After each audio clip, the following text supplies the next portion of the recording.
going on, guys? JSGC here, and we are here for another Manchester City video. Today we're going to be speaking about John Stones, his injury that he picked up yesterday in Manchester City's 3-0 victory in the Champions League over Young Boys, and the impact that's going to have not just on John Stones but also on Manchester City as well. So before we do crack on with this video, make sure, like always, if you are enjoying the content, do subscribe to my channel. It is free to subscribe.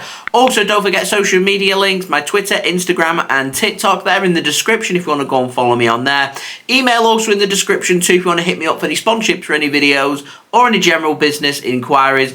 Don't forget to leave a thumbs up if you are enjoying the content. 100 likes is the aim, and do let me know your thoughts as well in the comments below, including this weekend's game against Chelsea. With John Stones not going to be playing, who would you like to see play alongside Rodri? Do let me know in the comments below. So, straight after the game yesterday between Manchester City and Young Boys, we saw John Stones come off, and it looked like there was not too much wrong with John Stones.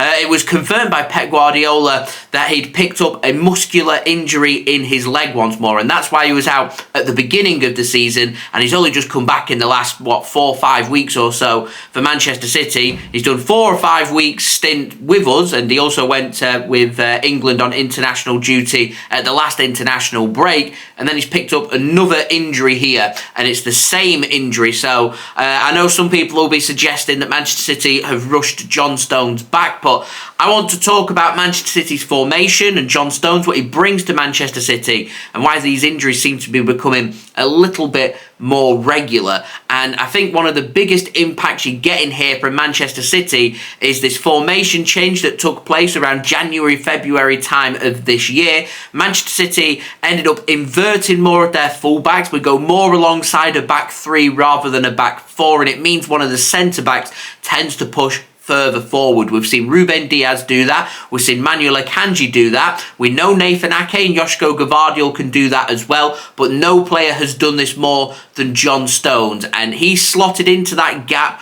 so nicely. The partnership that he formed with Rodri secured Manchester City an undisputed treble. It helped us win the Champions League. It helped us to win the Premier League and go on an amazing winning streak last season, and it was fantastic to see, and John Stones really made that position his own. He is, to me, one of the best defensive midfielders out there. His ability to pick out a pass, his ability to read the game, and he just oozes confidence and class on the ball. And to me, Manchester City's best midfielder, in my opinion, that we've got in that defensive role is Rodri. He is the best in the world, in my opinion, and there isn't really anyone that comes close to Rodri, but Manchester City do have somebody out there who does come pretty close to that, and that is John Stones. And so the fact that having Rodri and John Stones in our midfield has helped us over the last 4 weeks to not feel any impact whatsoever on losing a world-class player like İlkay Gündoğan. Kevin De Bruyne out injured. We've not really felt the impact of that in our midfield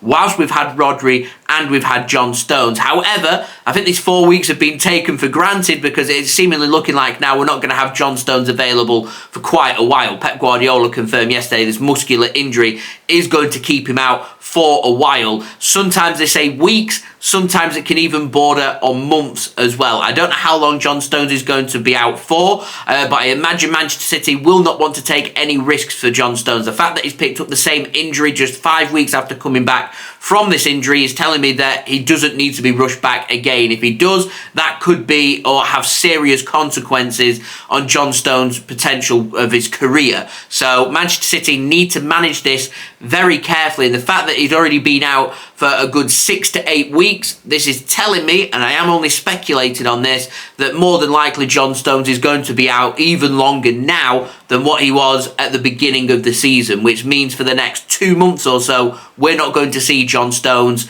for Manchester City. And that in itself is a massive blow to the team. We have got 4 huge games coming up in the Premier League, starting this weekend against Chelsea. We follow that up after the international break with a home match against Liverpool. We follow that up with a home match against Tottenham Hotspur, and we follow that up with an away match taking on Aston Villa. We could do with having the likes of John Stones and Kevin De Bruyne available for these big games. It means Manchester City really need to dig deep when it comes to these games to try and exploit these teams' weaknesses and maybe just tinker with the midfield, so the midfield that's going out is better suited to the team that we're taking on. So, for example, if Manchester City are going to be taking on Chelsea, and we know that Chelsea are going to be looking more towards the counter-attack, whereas when we take on Tottenham Hotspur or Liverpool, who are better, in my opinion, with the possession, City may just want to tinker their midfield around that. And Man City this weekend have a big blow because Manuel Akanji didn't play yesterday very late on. He'd picked up a little back strain. Could be available for the weekend, but he also may not be available. I think if Akanji is fit and available, I think he's going to go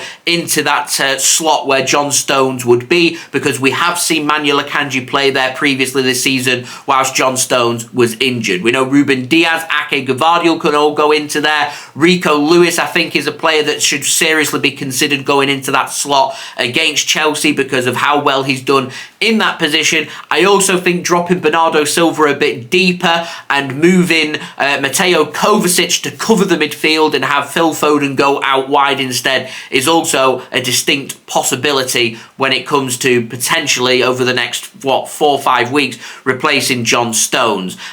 So pushing on from there, it remains to be seen for Manchester City, but you're starting to see now why Manchester City were willing to spend so much money in the summer on bringing someone like Declan Rice into the club, because Manchester City clearly got two very good positions in our midfield there. That an injury to a Rodri and or a John Stones, all of a sudden City's midfield doesn't look as good.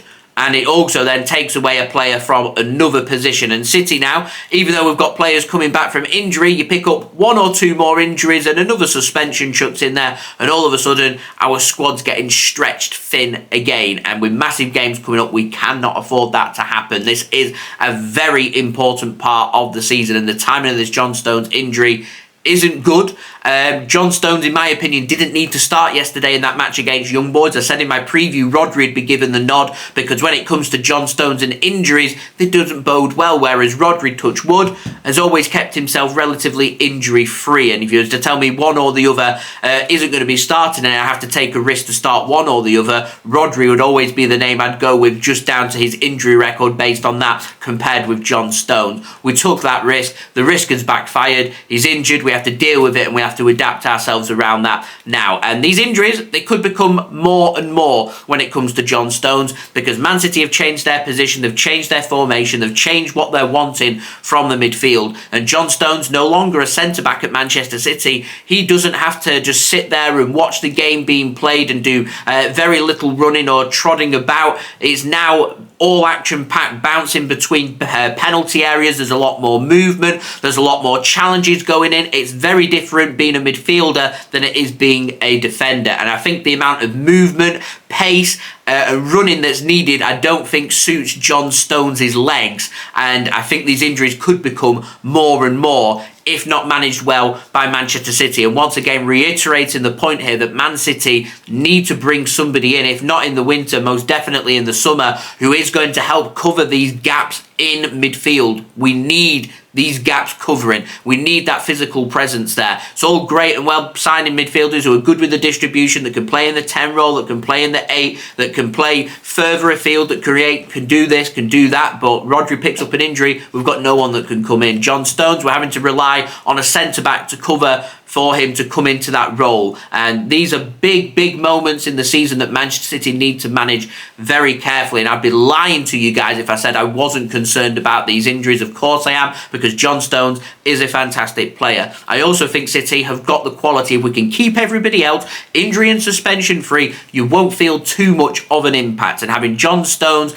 and Kevin De Bruyne hopefully both coming back in the new year will be like 2 new signings, and Man City's midfield will look absolutely fantastic. But that's 2 areas that Man City really do need to manage, and manage very well and very carefully when it comes to pushing on for this season. So it'll be interesting to see what we choose to go with on Sunday. If it was up to me, I think I'd be dropping Bernardo Silva a little bit deeper, and I'd have Mateo Kovacic covering them gaps. However, got no problem with Rico Lewis going in there. That is, of course, if Manuel Akanji isn't fit to play, which there is a distinct possibility that is the case. So, would love to know your thoughts of this in the comments below. Are you concerned or not? Who do you think should be playing alongside Rodri in midfield? on Sunday against Chelsea away? Do let me know in the comments below. Also, don't forget to leave a thumbs up. 100 likes is the aim. Do subscribe if you are new around here. Press that red button, press the bell, and put your push notifications on. Also, don't forget as well, social media links, they're in the description if you want to go and follow me on my Twitter, Instagram, and TikTok. Email also in the description too if you want to hit me up for any sponsorships or any videos or any general business inquiries. And I'll see you guys again religiously. We seem to be doing daily videos these days, so we'll be back again tomorrow where I'm going to be doing my preview for Manchester City's game against Chelsea, and we'll dig a little bit deeper into what to expect from City, what to expect from Chelsea, and what we're going to do about this John Stones injury. So do stay tuned for that. So I've been JSGC. Thank you everyone for watching. I hope everyone is safe and well. Peace. Ciao for now.